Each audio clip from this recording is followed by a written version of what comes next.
തിരുവനന്തപുരത്ത് നടന്ന മിഷൻ സമുദ്ര മാരിടയം കോൺക്ലേവിനിടെ മുഖ്യമന്ത്രിയുടെ പ്രസംഗം അപ്രതീക്ഷിതമായി തടസ്സപ്പെട്ടു.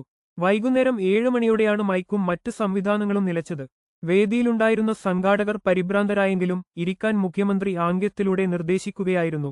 ഏകദേശം 5 മിനിറ്റോളം കാത്തുനിന്ന ശേഷം വൈദ്യുതി പുനഃസ്ഥാപിച്ചാണ് അദ്ദേഹം പ്രസംഗം പൂർത്തിയാക്കിയത്. ഓടുന്ന വണ്ടിയിൽ കയറി നമ്മൾ ഓടിയിട്ട് കാര്യമില്ലെന്നും വണ്ടി നിർത്തുമ്പോൾ മാത്രമേ ഇറങ്ങാൻ പറ്റുകയുള്ളൂ എന്നും മുഖ്യമന്ത്രി സദസ്സിനോട് പറഞ്ഞു. സംസ്ഥാനത്ത് തുടരുന്ന വൈദ്യുതി പ്രതിസന്ധിക്ക് കാരണം ഉപഭോഗത്തിലെ വർധനവും ഉൽപ്പാദനത്തിലെ കുറവുമാണെന്ന് മന്ത്രി സണ്ണി ജോസഫ് വ്യക്തമാക്കി. വേനൽക്കാലത്ത് മറ്റ് സംസ്ഥാനങ്ങളിൽ നിന്ന് കടം വാങ്ങിയ 530 മെഗാവാട്ട് വൈദ്യുതി മടക്കി നൽകേണ്ടി വന്നതും പ്രതിസന്ധി രൂക്ഷമാക്കി. AC, അലങ്കാരവിളക്കുകൾ എന്നിവയുടെ ഉപയോഗം കുറയ്ക്കണമെന്ന് മന്ത്രി നിർദ്ദേശിച്ചു.